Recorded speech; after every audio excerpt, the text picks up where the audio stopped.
이스라엘 자손이 브네야 아간에서 길을 떠나 모세라에 이르러 아론이 거기서 죽어 장사되었고 그의 아들 엘르아살이 그를 이어 제사장의 직임을 행하였으며 또 거기를 떠나 굿고다에 이르고 굿고다를 떠나 옅바다에 이른즉 그 땅에는 시내가 많았으며 그때 여호와께서 레위 지파를 구별하여 여호와의 언약궤를 매게 하며 여호와 앞에 서서 그를 섬기며 또 여호와의 이름으로 축복하게 하셨으니 그 일은 오늘까지 이르느니라. 그러므로 레위는 그의 형제 중에 불깃이 없으므로 기업이 없고 내 하나님 여호와께서 그에게 말씀하신 같이 여호와가 그의 기업이시니라. 내가 처음과 같이 40주 40야를 산에 머물렀고 그때에도 여호와께서 내 말을 들으사 너를 청하 멸하지 아니하시고 여호와께서 내게 이르시되 일어나서 백성보다 먼저 길을 떠나라. 내가 그들에게 주리라고 그들의 조상에게 맹세한 땅에 그들이 들어가서 그것을 차지하리라 하셨느니라. 아멘. 오늘 말씀 신명기 말씀은 지난주에 말씀에 이어서 언약에 대한 대단히 중요한 내용을 우리가 가르치고 있습니다. 지난주에 제가 사실 참으로 부끄러운 모습을 보이는 바람에 말씀이 제대로 전달이 되지 않을 것 같아서 오늘 말씀에 들어가기 앞서 지난주 설교를 잠깐 제 방식으로 요약을 할 겁니다. 하나님께서 율법을 주셨습니다. 모세를 통해서 이스라엘 백성에게 주시는 그 순간에 가장 영광스러운 순간에 백성들은 하나님을 배반하고 우상을 섬겼습니다. 그러니까 율법이 하나님을 배반하지 말고 우상을 섬기지 말라는 내용으로 채워져 있는데 그 율법을 받기도 전에 이스라엘 백성들은 이미 그 율법을 어겼으니 그 율법은 더 이상 아무런 가치가 없지요. 그것에 대한 상징이 모세가 율법을 깨뜨려버린 겁니다. 그러나 하나님은 그 깨뜨려버린 이 난장판이 벌어진 이 상황을 하나님은 직접 수습을 하시고 모세에게 돌판을 2개를 만들어 오라고 하시죠.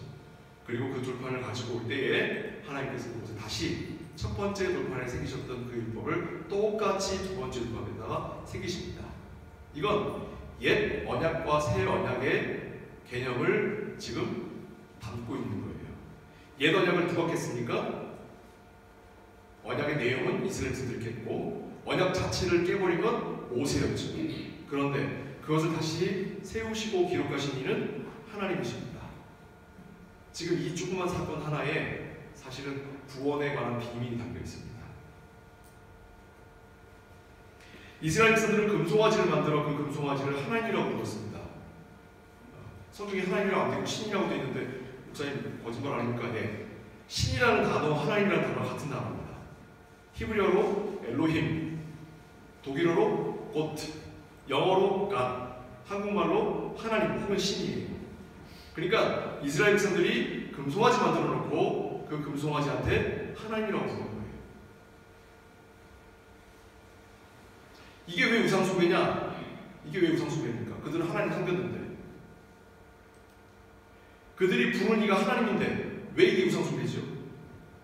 왜냐하면 계시된 하나님이 아니라 자기들이 기대하고 자기들이 만든 하나님이 되어버렸습니다.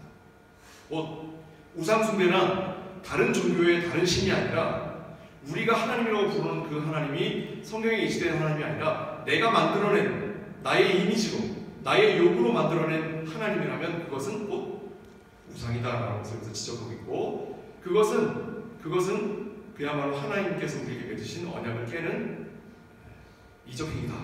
그건 우상숭배다. 이야기하고 있습니다. 그럼 이와 같은 일이 우리에게 일어나지 않느냐? 아닙니다. 우리 매일매일 우리가 하나님이라고 부르는 분에게 기도를 하고 있는 우상숭배를 하고 있습니다. 우리의 요구를 관철시키기 위해서 우상숭배를 하고 있고 하나님께서 우리에게 자신이 누구시라고 계시하신 것에 귀를 닫고 우리가 만든 하나님에게 우리는 예배를 드리고 기도를 하며 찬양을 하고 있습니다. 이와 같은 모든 배교행위와 이와 같은 모든 우상숭배에 대하여 하나님은 그 율법을 깨트린 우리를 버리지 아니하시고 우리가 깨트린 그 율법을 다시 주어다가 다시 그 율법을 세우시는 분이십니다. 이걸 통해서 우리가 확인할 수 있는 3가지 대단히 중요한 가치가 있는데 첫째는 우상이란 계시를 통해서 우리에게 알려주신 하나님 자신이 아닌 우리가 만든 무언가에 대하여 하나님이라고 부르고 그 그를 경배하는 것이다. 이거 첫째입니다. 대단히 중요한 가치입니다. 두 번째는 하나님은 언약을 세우시고 지키고 보존하시는 분이신데 반면에 우리는 그 언약을 깨는 자일 뿐이다. 이게 두 번째입니다. 세 번째 중요한 가치는 언약을 세우시는 분은 한 하나님이시기 때문에 첫 돌판을 주신 분도 같은 하나님이시고 두 번째 돌판을 세우신 분도 같은 하나님이시다는 거죠. 이건 옛 언약을 주시는 하나님과 새 언약을 주시는 하나님이 같은 분이시고 율법을 통해 우리에게 구원을 약속하신 그 하나님과 복음을 통해 우리에게 구원을 약속하신 그 하나님이 같은 하나님이다라고 하는 의미에서 그 율법과 복음은 하나의 내용을 이야기합니다. 형식만 다를 뿐. 왜냐하면 처음에는 돌판조차도 하나님이 만드셨습니다. 돌판조차도 하나님이 만드셔서 하나님께서 직접 새기신 그 방법으로 우리에게 율법을 주셨는데 우리가 깨트리자 모세에게 요번에 돌판은 네가 만들어라. 내가 거기다 새기리라. 그래서 방법만 달리하셨지 내용은 똑같이 하신 겁니다. 이와 같은 방식으로 방법만 율법과 복음이라는 방법만 달리하셨을 뿐 그 내용은 똑같다는 거죠. 무엇입니까? 우리는 율법을 깨는 자들이고 하나님은 그 우리는 언약을 깨는 자들이고 하나님은 그 언약을 이루시고 지키시고 행하시는 분이라는 뜻입니다. 그래서 오늘 제목이 뭐예요? 언약을 이행하시는 하나님입니다. 오늘 내용을 보면 지난주에는 이제 그래서 여기까지가 이야기했습니다. 그래서 그 단어를 이야기했었죠. 언약의 통일성이라고 얘기했었습니다. 지난주에. 오늘은 언약의 연속성에 대한 얘기를 하려고 합니다. 언약의 굉장히 중요한 속성입니다. 언약의 연속성인데 그 연속성은 어떻게 표현되어 있냐면 오늘 본문 한번 보시겠습니다. 오늘 본문의 6절입니다. 6절. 이스라엘 자손이 브네아 아담에서 길을 떠나 모세라에 이르러 아론이 거기서 죽어 장사되었고 그의 아들 엘르아살이 그를 이어 제사장의 직임을 행하였으며 이렇게 되어 있습니다. 단순히 제사장의 직분이 아버지가 죽고 아들이 이었다 이렇게 되어 있죠. 이 본문 말씀이 오늘날 교회 세습의 명분이 되고 있습니다. 제사장은 예배를 준비하는 사람이잖아요. 아버지가 예배를 준비하는 사람이면 그 아들이 이어서 하는 거에 대하여 성경이 증명하거든요. 맞습니까? 성경을 그렇게 이해하면 안 됩니다. 그런 뜻이 아니에요. 이 당시에 제사장이라고 하는 건 여기 직임이라는 단어가 나왔음에도 불구하고 이거는 교회의 목사의 직임 혹은 제사장의 직임 자체에 관한 얘기가 아니라 지금 9장과 10장은 지금 뭘 얘기하고 있습니까? 언약에 관한 얘기를 하고 있죠. 그러니까 하나님이 언약을 맺으신 자들 그 세대에게 맺으신 그 언약이 그 다음 세대로 이어지고 있다고 하는 언약의 연속성을 설명하고 있는 거예요. 성경을 우리가 이해할 때 우리의 상황을 성경에 직접적으로 대면하면 이런 식으로 억측이 나오는 겁니다. 억측이 나오는 거죠. 그러려면 그 억측을 해결하기 위해서는 그 당시 제사장과 오늘날의 목사가 같으냐 틀리냐 이걸 따져야 돼요. 분명히 다른 부분이 있지만 같은 부분도 있거든요. 그러면 반대로 세습을 금지하는 부분을 성경에서 찾아보라고 찾을 수 있습니까? 없어요. 그러니까 세습을 허락할 것이냐 반대할 것이냐는 성경적 근거가 아니라 오늘날 우리의 정서의 문제이기 때문에 이건 성경으로 가서 싸울 문제가 아닌 거예요. 이건 정서가 대형 교회는 세습을 하는 것에 대하여 불편해하면 하지 않는 게 맞는 거고 작은 교회는 그 아들이라도 목회를 다 이어서 하지 않으면 목사를 구할 수가 없는 걸 어떻게 해요? 그러면 그 아들이라도 교회를 맡아야지. 그러니까 이런 부분들에 관하여는 관습적이고 그들의 요구에 따라 그 시대에 맞는 이야기를 나누면 되는 겁니다. 성경적 근거가 있지 않아요. 그러니까 그런 식으로 우리가 현재 일어난 일에 대하여 성경에다 직접 갖다 들이대는 것은 우리가 조심해야 됩니다. 다시 돌아오겠습니다. 그래서 이 본문 말씀은 직임이라는 단어가 나왔음에도 불구하고 직임 자체에 관한 얘기라기보다는 언약에 관한 얘기입니다. 아론과 모세에게 맺으셨던 그 언약을 그들이 죽고 그 아들 세대가 이어가게 될 때에 그 아들 세대에게 동일하게 그 언약을 이어주신다라는 뜻입니다. 그 표현은 어떻게 우리가 이야기할 수 있냐면 지난주에 살폈던 5절 말씀 끝에 한번 볼게요. 5절 말씀 맨 끝에 지난주 설교 제목이 뭐였죠? 뭐였습니까? 지금까지 있느니라. 또 있습니다. 9절입니다. 8절입니다. 8절. 8절에 그 일은 오늘까지 이르느니라. 지금이나 오늘이 언제입니까? 이걸 지금 기록하던 시기겠죠? 그러니까 이 두 문장은 사실은 진보적인 신학, 인문주의적인 신학자들에게 의해서는 이 모세오경, 특별히 신명기는 모세가 그렇게 쓸 리가 없다라고 하는 증거로 사용됩니다. 이게. 그렇죠? 모세가 자기가 받은 거였으면 그냥 얘기하면 되는 걸 뭐 지금까지 있고 오늘까지 있다는 표현을 뭐하러 씁니까? 네. 근데 우리는 그런 인문주의적인 방식으로 가는 사람들이 아니라 우리는 이 말씀 자체를 하나님께서 주신 말씀을 받는 사람들이에요. 그러니까 우리는 이 지금까지 있다, 혹은 오늘까지 있다라는 말을 그런 기록 연대를 따지는 데 사용하지 않고 우리는 이 언약이 언제까지 있다? 오늘 나에게까지 있다. 우리에게까지 있다라고 하나님의 말씀을 받는 사람들이에요. 우리는 인문학적으로 받는 게 아니라 우리는 이것을 하나님의 말씀으로 받는 사람들입니다. 즉 하나님의 언약이 아론이 죽어 그 아들인 엘르아살에게 계승된 것과 같이 지금 수많은 세대가 지난 이후에 이곳에서 심지어는 민족도 바뀐 이곳에서 우리가 그 언약의 대상으로 하나님의 언약을 받고 있다. 이거 한번 할까요? 할렐루야. 네. 어떻습니까? 제가 지난주에 그 추잡한 행동을 보인 게 이해가 되시나요? 우리는 모세가 율법을 받는 그 순간에 금송아지를 만들어 우상숭배를 행한 그 이스라엘 백성들 그 무리 중에 서 있지 않았으나 우리는요 하나님의 말씀 앞에 하나님의 언약 앞에 그곳으로 소환된 거예요. 그 자리로 소환된 겁니다. 그 내용이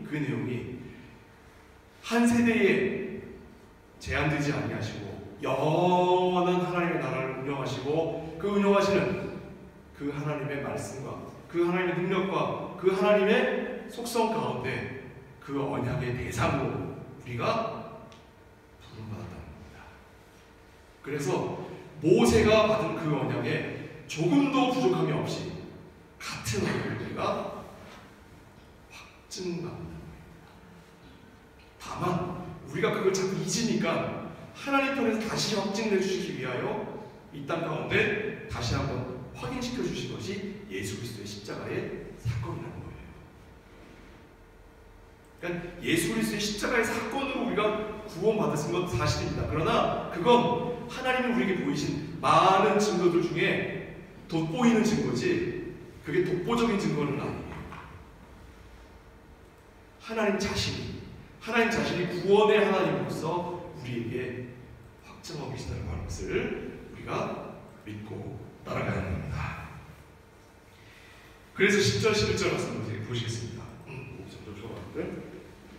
10장 11절, 10절, 11절입니다. 내가 처음과 같이 40주 40년을 산에 머물렀고 그때에도 여호와께서 내 말을 들으사 너를 차마 멸하지 아니하시고 여호와께서 내게 이르시되 일어나서 백성보다 먼저 길을 떠나라 내가 그들에게 주리라고 그들의 조상에게 맹세한 땅에 그들이 들어가서 그것을 차지하리라 하셨습니다. 이 10절 11절 말씀은요 되게 많은 내용이 담겨있는 것을 확 줄여놓은 거예요. 일단 이 말씀부터 보고 이 말씀의 배경이 된 출애굽기 32장 33장을 공유할 겁니다. 이 말씀부터 먼저 볼게요. 10절 한번 보겠습니다. 내가 처음과 같이 40주 40년 많이 들어본 말입니다.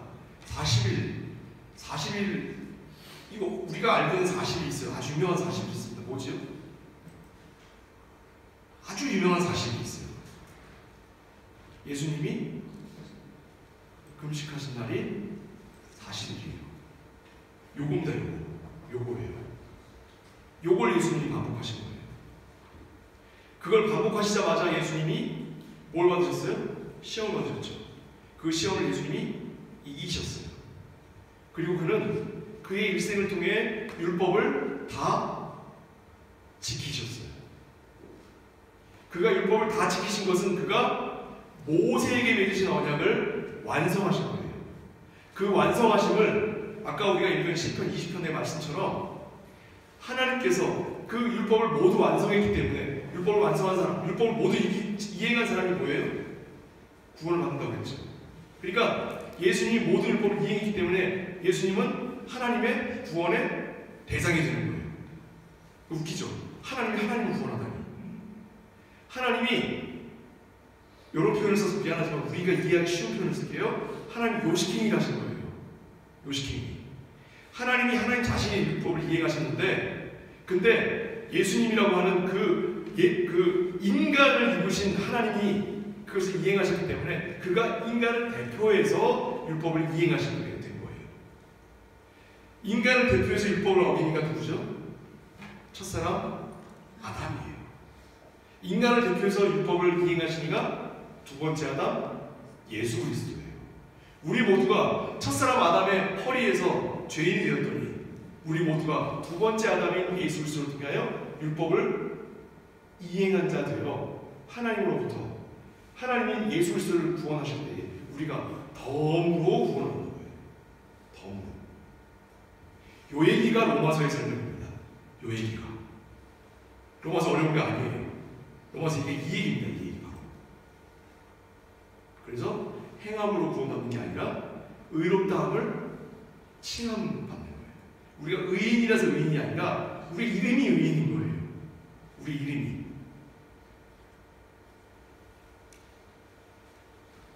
자, 그래서 이 내용을 지금 우리가 읽은 10절과 11절 내용을 원래 출애굽기에서는 어떻게 설명하고 있는가 좀 가볼 필요가 있습니다. 왜냐하면 여기 보면 모세가 자기가 뭔가 대단한 일을 한 것처럼 설명을 하고 있어요. 지금. 맞습니다. 우리가 예수 그리스도께서 대단한 일을 행하신 것처럼 우리가 믿고 있죠. 그러나 이것이 본질적으로 모세의 놀라운 그 슈퍼맨처럼 그가 영웅처럼 슈퍼헬레가 된 게 아니라 하나님 자신이 그 일을 행하신 것이라는 것을 출애굽기가 이야기하고 있는 것처럼 예수 그리스도가 대단한 일을 한 게 아니라 하나님이 예수 그리스도를 통하여 그 일을 행하셨다라고 하는 도구적 의미로서 우리가 예수 그리스도를 대해야 된다는 겁니다. 우리가 예수 그리스도가 신앙의 대상이 되는 게 아니라 예수 그리스도를 통하여 하나님이 예수 그리스도를 통하여 우리를 구원하신 것처럼 우리가 예수 그리스도를 통하여 하나님께로 가는 거예요. 우리가 길을 섬기면 어떡합니까? 우리 학교를 가는데 학교 가는 길에 우리가 몸을 쉬는 것만으로 학교 도착하는 건 아니잖아요. 학교에 가야지. 우리가 교회를 간다고 했는데 교회 가서 예배를 드려야 예배를 드린 거지 교회 가는 길에 내가 들어섰다고 해서 그게 교회 간 건 아니죠. 그렇죠? 맞습니다. 우리가 하나님께로 가는 길이 곧 예수 그리스도예요. 그 예수님이 뭐라고 했어요? 나는 길이요 진리요 생명이라고 했잖아요. 무엇으로 이르는? 하나님께로 이르는. 그래서 출애굽기 말씀을 하고 있습니다. 과연 무슨 일이 벌어졌습니까? 출애굽기 33장을 볼게요. 원래 32장부터 가야 되는데 32장은 제가 그냥 요약하기로 하고 33장으로 먼저 쭉 가겠습니다.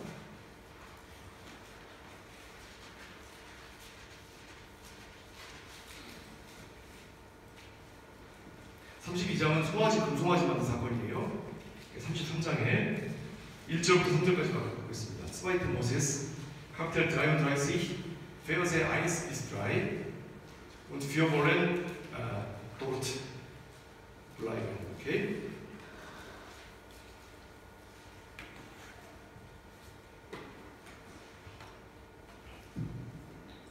출애굽기 33장 1절부터 3절까지 말씀입니다. 여호와께서 모세에게 이르시되 너는 네가 애굽 땅에서 인도하여 낸 백성과 함께 여기를 떠나서 내가 아브라함과 이삭과 야곱에게 맹세하여 내 자손에게 주기로 한 그 땅으로 올라가라. 내가 사자를 너보다 앞서 보내어 가나안 사람과 아모리 사람과 헷 사람과 브릿 사람과 히윗 사람과 여부 사람을 쫓아내고 너희를 젖과 꿀이 흐르는 땅에 이르게 하려니와 나는 너희와 함께 올라가지 아니하리니 너희는 목이 고든 백성인즉 내가 길에서 너희를 진멸할까 염려함이라. 자, 하나님께서 약속하신 건 이행하시겠다고 하신 거예요. 왜? 하나님이 이미 약속을 내주셨으니까 그건 돌이킬 수 없습니다.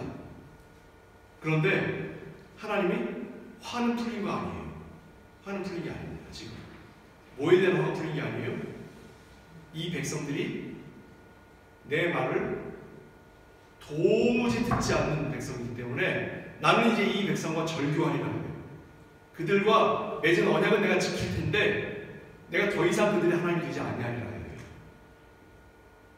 자, 우리가 원하는 걸 하나님께 기도했을 때에 하나님은 우리에게 주마하신 것이 아니라 우리가 요구한 것을 하나님께서 들어주셨을 때에 하나님 이렇게 답하신다. 근데 우리는 기도의 응답 받았다고 좋아하죠? 하나님은 그 기도의 응답을 들어주시는 대신에 하나님은 우리와 함께하기를 더 이상 얻지 아니하신다. 하나님 직접 말씀하신 겁니다. 제가 거짓말하는 거 아니에요. 자, 그랬더니 모세가 할렐루야 했습니까? 아니에요. 그 다음에 뭐냐면 읽겠습니다. 일단 읽겠습니다. 일단 Verse 12 bis 13 12절에서부터 13절까지 말씀이에요.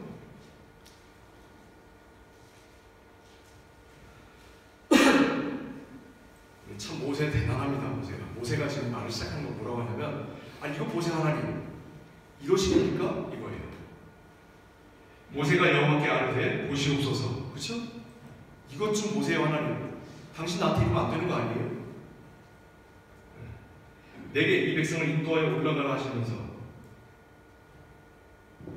나와 함께 보낼 자를 내게 지시하지 아니하셨습니까? 언제 얘기하는 거죠? 저 80살 됐을 때에 불이 막 타올라가고 제가 신기해서 봤더니 거기에 여호와의 나타나면서 여기는 거룩하니만은 내 발에 신을 벗으라. 누구십니까? 나는 여호와라. 나는 스스로 있는 자라. 그날 얘기라는 거예요. 지금 하나님 처음 만난 날 얘기하는 거예요. 모세가 이게 뭐예요? 하나님과의 모든 관계를 지금 다시 재설정하는 거예요. 우리가 친구랑 싸울 때 마지막 싸움 때 하는 말이에요. 너 이 새끼야, 너 나랑 처음 친구 맞을 때 너 어떻게 했었어? 이게 뭐예요? 너랑 나랑 같이 이제 멱살 잡고 싸우는 거예요. 지금 하나님하고 모세가. 주께서 전에 말씀하시기를 나는 이름으로도 너를 알고 너도 내 앞에 은총을 입었다 하였사온즉 내가 참으로 주의 목전에 은총을 입었사오며 원하건대 주의 길을 내게 보이사 내게 주를 알리시고 나로 주의 목전에 은총을 입게 하시며 이 족속을 주의 백성으로 여기소서. 이게 뭔 말이냐면 하나님 나한테 이 백성 맡겨놓고 하나님 빠지기예요. 왜? 하나님이 이 백성 나한테 맡겼잖아요. 근데 아니 얘네 원래 잘못하는 애들인데 그거 뻔히 알면서 나한테 맡겨놓고 지금 이거 잘못했다고 지금 손 놓고 떠나겠다고요? 나한테 맡겨놓고? 이러는 거 아닙니다. 나한테 이런 게 아니에요. 나 안 하겠다고 했잖아요. 내가 원래 처음에 내가 안 하겠다라고 하는 걸 당신이 사람 붙여가면서까지 여기까지 나를 끌고 와놓고 이제 와서 빠지겠다니 장난합니까 지금? 이 얘기예요. 그랬더니 14절에 보세요. 14절에 33절 13절 14절에 하나님 바로 비켜주셔요. 14절에 함께 읽겠습니다. 시작. 여호와께서 이르시되 내가 친히 가리라. 내가 너를 의지하게 하리라. 할렐루야. 아멘. 이런 게 아멘이죠. 이런 게. 하나님 분명히 뭐라고 했어요 아까? 안 가겠다고 했죠. 모세가 하나님 역사를 잡았어요. 그랬더니 하나님이 쫄았어요. 알았어. 우리 가면 되잖아. 쫄았어. 맞아요? 그렇게 표현한 거지 우리한테.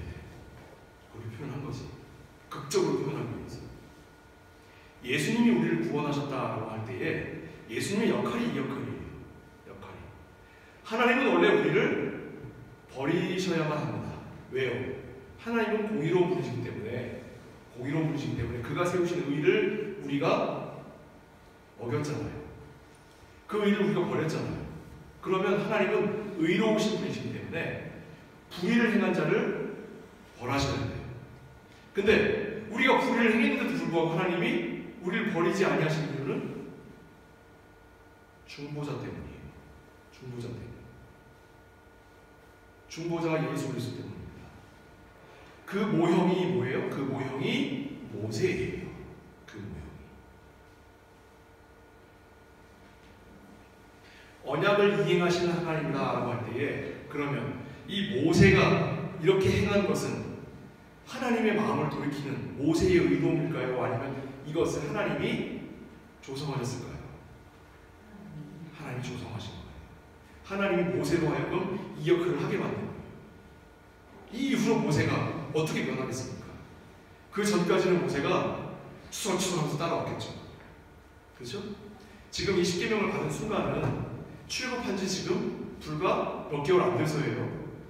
불과 몇 개월 안 되는 상황입니다. 지금 40년 지나고 나서가 아니라 출애굽하고 몇 개월 안 돼서예요. 지금 이 이후로 모세가 40년 동안 이 백성들을 이끌고 다니면서 단 한 번도 그가 이 백성을 포기하지 않을 수 있었던 이유가 뭐냐면 여기에서 하나님이 그로 중보자 역할을 맡기셨기 때문이죠.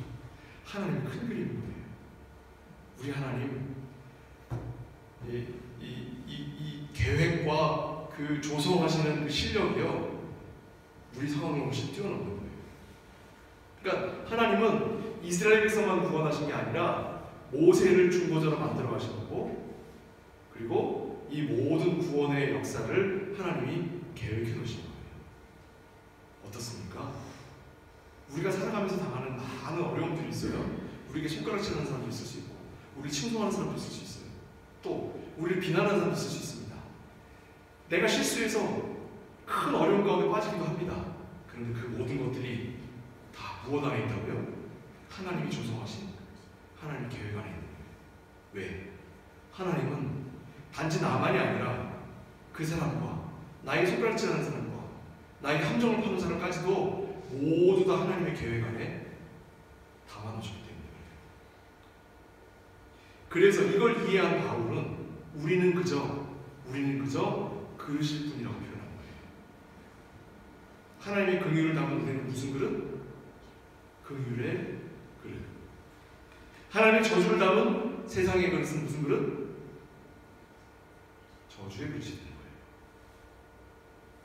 그래서 우리 성도는 우리가 특별히 대단한 것이 아니라 우리가 긍휼을 담았기 때문에 우리가 긍휼의 그릇이라고 부름받는 성도가 된 겁니다.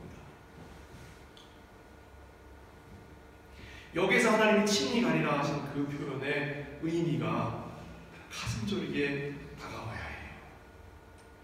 그게 하나님의 마음을 알게 되는 거고 우리가 하나님이 누구신지를 알게 되는 거예요.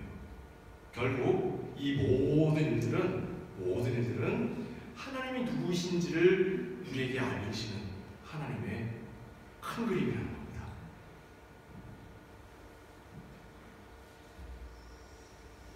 그리고 나서 하나님이 자기 자신을 드디어 이 이전까지는 하나님이 자세하게 표현하지 않으셨었는데 드디어 하나님 자신이 어떤 하나님이신지를 직접적으로 줄줄줄줄줄 본인이 이제 설명충이 되셔요. 이제 하나님이 이전까지는 하나님이 되게 차분함이었어요. 나는 나야. 나는 여호와야. 나는 나야. 설명을 안 해줘. 그냥 신 벗어. 깝치지 말고 신 벗어. 이렇게 하셨는데 차분함이었는데 이제 하나님 갑자기 설명충이 돼요. 어디에 나오냐면 19절에서부터입니다. 카피텔 드라이온 드라이시 스바이트 모세스 카피텔 드라이온 드라이시 페어제 노인튼 비스 피어온 드라이시 페어제 지금 34장 7절까지 말씀입니다. 33장 19절부터 34장 7절까지 말씀입니다. 너무너무 중요하기 때문에 눈으로 잘 따라오세요. 제가 중요한 부분들은 톤을 높일게요. 제가 읽겠습니다. 여호와께서 이르시되 내가 내 모든 선한 것을 내 앞으로 지나가게 하고 여호와의 이름을 내 앞에 선포하리라. 나는 은혜 베풀 자에게 은혜를 베풀고 긍휼히 여길 자에게 긍휼을 베푸느니라. 우리는 뭐라고요? 아까 무슨 그릇? 긍휼의 그릇이에요. 또 이르시되 내가 내 얼굴을 보지 못하리니 나를 보고 살 자가 없음이로라. 여호와께서 또 이르시기를 보라 내 곁에 한 장소가 있으니 너는 그 반석 위에 서라.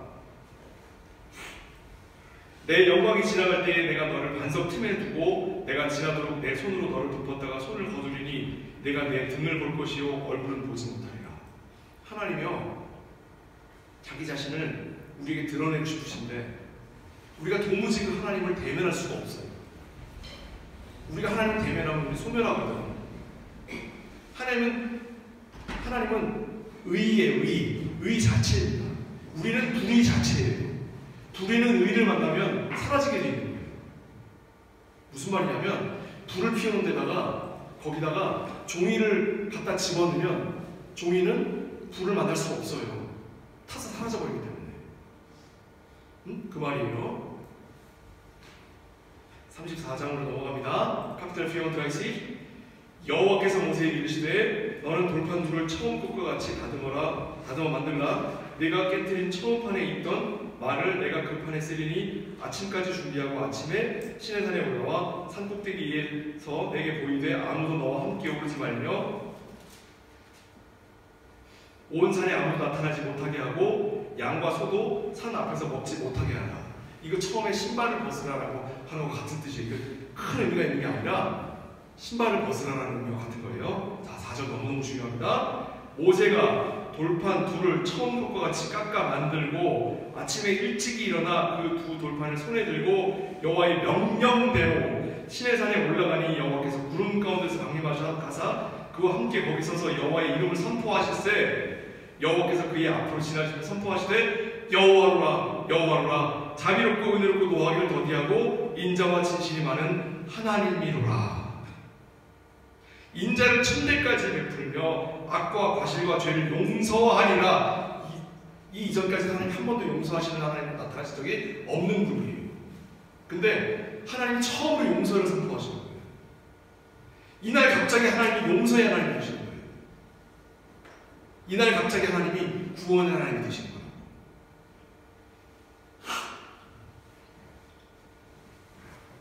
안 올 거예요. 기대하지 말아요.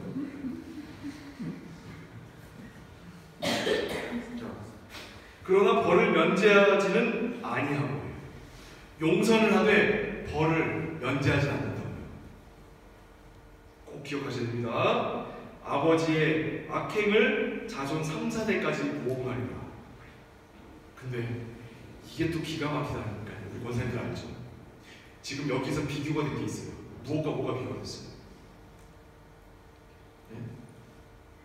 뭐와 뭐가 비교가 됐어요? 천과 3, 4가 비교됐잖아요.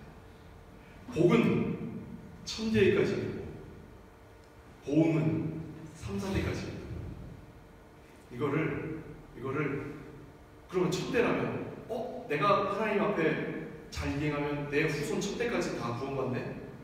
이거 이 뜻이에요? 우리 아버지 어머니는 하나님 앞에 구원받은 적이 하나님을 몰랐으니까 3, 4대면 나도 거기 포함되니까 나는 뭔 고생을 해도 구원받을 수가 없네 이런 뜻이에요?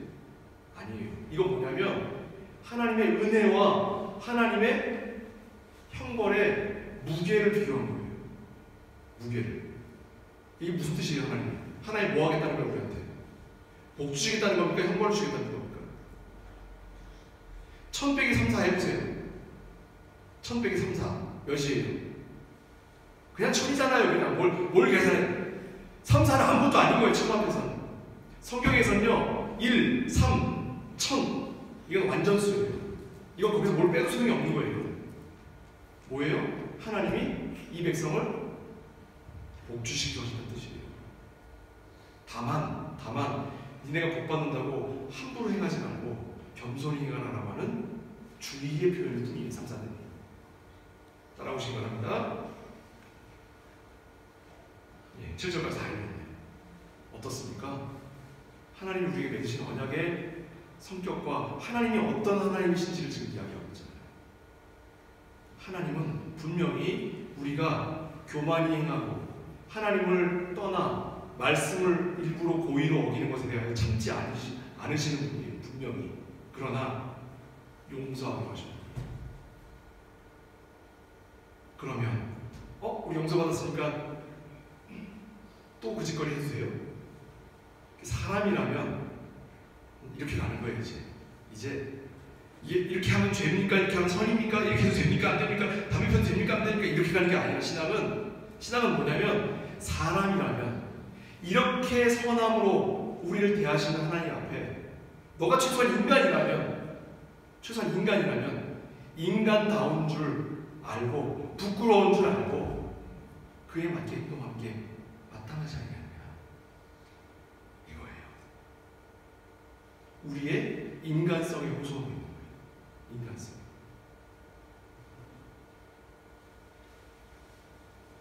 신약에서는 어떻게 얘기하고 있는지 한번 좀 봐볼까요?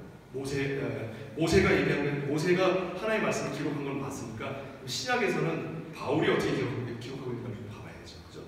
바울은 어떻게 기록하고 있는가 화가 잘 꼬입니다. 제가 에베소서 1장입니다. Neue Testament, Ephesians Kapitel 1, Verse 3 bis 10. 신약 성경에서 뭘 우리 마음속에 새겨놓으면 될까요? 하면 우리 다 아시듯이 뭐 요한복음 3장 16절 있잖아요. 그와 더불어 요한복음 19장 예수님이 대제사장적 기도하신 그 19장도 너무너무 중요합니다. 더불어 바울 서신에서 가장 중요한 곳이다라고 하면 로마서 8장과 더불어 에베소 1장이에요. 에베소 1장을 보시면 여기 문장 하나하나 단어 하나하나 다 여러분 새기셔야 됩니다. 보시면 Ephesians Kapitel 1, Verse 3 bis 10 읽겠습니다. 찬송하리로다 하나님 곧 우리 주 예수 그리스도의 아버지께서 그리스도 안에서 하늘에 속한 모든 신령한 것을 우리에게 주시되. 자, 여러분 독일어 배웠잖아요, 그렇죠? 독일어 배운 실력을 가지고 이 문장을 보셔야 돼요. 한국어로 보시지 마시고 이게 독일어라고 생각을 하시고 보세요. 외국어를 한다고 생각하고 보세요. 이 문장은 아는 문장이에요. 그죠? 뭐가 뭘 알았어요? 찬송하리로다라는 표현으로 그 다음 내용들 다 알았어요. 그러니까 우리가 찬송해야 되는 거예요. 하나님을. 우리가 찬송할 이유와 목적이 나와 있어요. 그 찬송할 이유와 목적이 곧 하나님이 누구신지예요. 이해하시겠죠?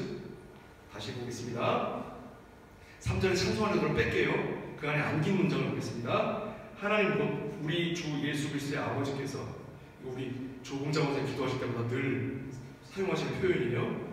아버지 예수 그리스도 하나님의 아버지의 아들이신 이렇게 표현을 계속 사용하시는데 저 그 기도 드릴 때마다 늘 이 문장이 기억나요. 하나님 곧 우리 주 예수 그리스도의 아버지께서 그리스도 안에서 하늘에 속한 모든 신령한 것을 우리에게 주시되. 곧 이퀄 같은 거예요.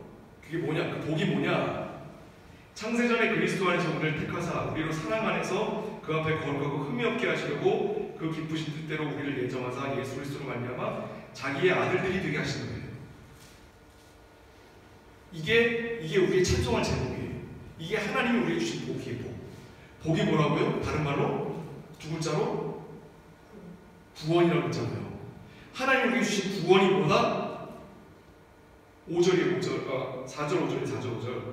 창세전에, 창세가 언제예요? 창세기 1장 1절. 그죠? 그 이전에, 성경이 쓰여지기 이전에, 창세전에 그리스도 안에서 우리를 택하셨어요. 누가? 하나님이. 우리는 언제 하나님의 백성이 된 사람입니까? 우리 언제 하나님의 백성이 된 사람입니까? 창세전에. 방언 받은 날 기억하실 필요 없어요. 네? 그 뭐하러 그런 걸 기억합니까? 왜? 하나님께 은사 받은 날 기억하지 마세요. 우리가 하나님 자녀가 된 날이 언제라고? 창세전이에요. 창세전에 우리가 택함을 받았어요. 우리로 사랑 안에서. 누구의 사랑 안에서? 예수 그리스도의 사랑 안에서. 하나님의 사랑 안에서. 이 사랑은 아까 용서하시는 사랑이에요. 용서하시는 사랑. 자녀로 삼으시는 사랑. 사랑 안에서 그 앞에 우리가 뭐 해야 돼요? 거룩하고 흠이 없어야 돼요. 그렇게 하기 위해서 우리 살아가시는 거예요. 그러니까 하나님이 우리를 구원하신 목적이 뭐예요? 우리로 거룩하고 흠이 없는 자가 되게 하시는 게 하나님의 목적입니다. 이해하시겠습니까? 그러니까 우리는 거룩하고 흠이 없기 위해서 애를 써야 돼요. 그렇게 될 수는 없죠. 우리 스스로 될 수 없죠. 성경이 이미 선언했죠. 그러나 우리가 그쪽으로 마음을 둬야 한다는 거예요. 5절입니다. 그 기쁘신 뜻대로 우리를 예정하신 거예요. 무엇으로? 예수 그리스도로 말미암아. 아까 제가 뭐라고 했습니까? 예수 그리스도를 하나님이 뭐 삼으셨다고요? 도구 삼으셨다고. 예수 그리스도의 십자가가 우리의 목적이 아니라 예수 그리스도의 십자가가 도구예요. 도구. 우리가 그걸 통해서 어디로 가야 돼요? 하나님께로 가는 거예요. 예수 그리스도의 십자가가 우리의 신앙의 대상이 아니라 신앙의 대상으로 가는 유일한 길인 거예요. 이해하겠습니까? 그게 예수 그리스도를 통하여예요. 예수 그리스도를 통하여. 예수 그리스도를 통하여 예정하시고, 예수 그리스도를 통하여 우리를 택하셨고, 예수 그리스도를 통하여 우리를 거룩하고 의미 없게 하시고, 예수 그리스도를 통하여 우리로 하나님의 자녀 아들들이 되게 하시는 거예요. 할렐루야. 여태까지 우리가 교회 다니면서 들은 풍월들을 다시 재구성을 하셔야 됩니다. 또 김종훈 목사가 막 세운 이단 아니야? 성경이 얘기하고 있는 말을 그대로 따르시라고. 여태까지 우리가 예배소에 1장 처음 읽어보세요? 아니죠. 늘 읽었어요. 근데 눈여겨보지 않는 거예요. 이게 뭔 뜻인지. 신명기 아까 10장 처음 읽어봅니까? 늘 읽은 거예요. 근데 이게 뭔 뜻인지 몰랐던 거예요. 왜요? 하나님의 언약이라는 게 어떤 성격을 갖고 있는지, 하나님이 어떤 분이신지 관심이 없고, 내가 구하는 걸 하나님한테 어떻게 응답받는가에만 내가 관통 관심 있으니까 성경이 전혀 다르게 보이지.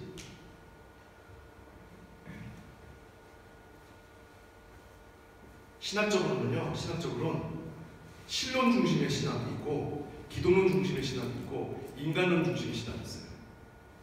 인간론 중심의 신학을 자유신학이라고 해요. 신론 중심의 신학을 개혁신학이라고 하고, 기독론 중심의 신학을 루터신학이라고 해요. 우리는 개혁파인데 신론 중심으로 성경을 본 적이 한 번도 없어요. 우리 주일학교에서 기독론 중심으로 봤어요. 그리고 성장해서 내 마음대로 인간론 중심으로 성경을 봐요. 내 직장에서 일어나는 일, 내 가정에서 일어나는 일, 어떻게 하나님한테 위로받을 수 있을까? 내가 학교에서 시험 봐야 되는데 이거 어떻게 해야 하나님한테 좋은 성적 받게 하나님으로부터 응답받을 수 있을까? 내 중심으로 보는 거예요. 자꾸 내 중심으로.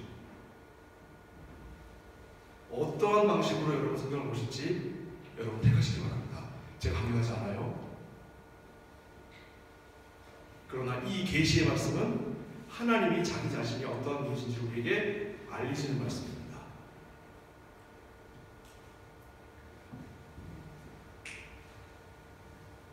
그래서 여기 다시 에베소서로 다시 들어가 볼게요. 7절입니다. 우리는 그리스도 안에서 그의 은혜의 풍성함을 따라 그의 피로 말미암아 속죄 곧 죄상을 받느니라. 7절에 매달려 있으면 안 되죠. 7절이 왜 일어난 일이라고요? 그 앞에 6절까지의 말씀을 이행하기 위해서 7절에 이행된 거예요. 이게. 그러니까 7절에서만 머물지 마시고 우리 3절까지로 도달해야 돼요. 찬양하리라까지 가야 돼요. 아는 문장까지 가야지. 본 문장까지. 8절입니다. 이는 설명합니다. 부연 설명합니다. 이는 그가 모든 지혜와 총명을 우리에게 넘치게 하사 그 뜻의 비밀을 우리에게 알리신 것이요 그의 기뻐하심을 따라 그리스도 안에서 때가 찬 경륜. 또 나왔네. 경륜. 여기 민호 없네. 경륜이 뭐라고요? 오이코노미야. 에코노미시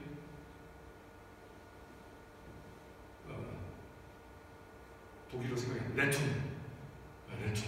에코노미시 레톤. 이코노미 셀베이션. 경륜. 때가 찬 경륜을 위하여 예정하신 것이니 하늘에 있는 것이나 땅에 있는 것이나 다 그리스도 안에서 하나가 되게 하여 하시느니라. 10절 말씀이 바로 요한복음 19장에 예수께서 하나님께 기도하신 내용 아니에요? 아버지와 내가 하나님과 같이 저들도 하나가 되게 하여 주옵소서. 이 모든 게 이걸 위해서 일어나는 거예요. 이걸 위해서 하나님이 이 모든 걸 하나로 하시기 위하여 하나님께서 때가 찬 경륜을 통해 우리에게 구원이라고 하면서 베푸시고 그 구원으로 말미암아 우리 자녀 삼으신 것을 확증하신 거예요. 이게 바로 하나님의 크고 비밀한 구원의 경륜입니다. 천기를 두사려고 했어요. 빨리 시간이 많이 지나고 있어서 죄송합니다. 빨리 마무리하도록 하겠습니다. 그는 과연 우리에게 하나님이시고 창조주이시고 주인이실 뿐만 아니라 우리의 아버지가 되셨습니다. 우리 아버지가 되셨어요. 우리를 자녀 삼으셨어요. 여기서 아들들이라고 해서 딸들은 왜 딸은 안 나와서 그러지 마세요. 이건 대표적인 표현이에요. 성경은 한 사람으로 대표하잖아요. 그죠? 아담으로 예를 대표하고 예수님을 대표하잖아요. 아들로 우리 모두를 대표하는 거예요. 교회를. 우리 모두 하나님의 자녀 삼기로 하시는 거예요. 그 자녀를 위하여 하나님은 자신이 지키고 있던 그 공의로우심을 버렸다고 표현하면 안 되지만 우리에게 대하여 그걸 포기하시고 사랑하기로 하시는 거예요. 하나님은 우리를 어떻게 대하시는지 아시겠죠? 이제 우리가 하나님을 어떻게 대하겠습니까? 이스라엘 백성들이 잘못한 것에 대해 하나님 진노하신 것은 그들이 잘못한 것을 단죄하고 벌주기 위함이 아니라 하나님이 자녀에게 대하여 갖는, 이렇게 표현해서 좀 웃기지만 부모가 자녀에게 대하여 갖는 욕심이에요. 내 새끼는 내가 사람 만들 거야. 하나님이 우리에게 대하여 내 새끼라고 부르시는 거예요. 이 은총이 저와 여러분에게 차고 넘치시기를 주님의 이름으로 축복드립니다. 기도하겠습니다. 사랑하는 아버지 하나님, 부족한 종이 오늘 쓸데없는 소리를 너무 많이 했습니다. 그러나 하나만을 꼭 기억하게 하여 주옵소서. 하나님이 우리에게 대하여 어떠한 모습으로 서 계시며 하나님이 누구신지 우리가 분명히 알아 하나님께 나아가는 자들 되게 하여 주옵소서. 예수 그리스도 이름으로 축복하며 기도하옵나이다. 아멘.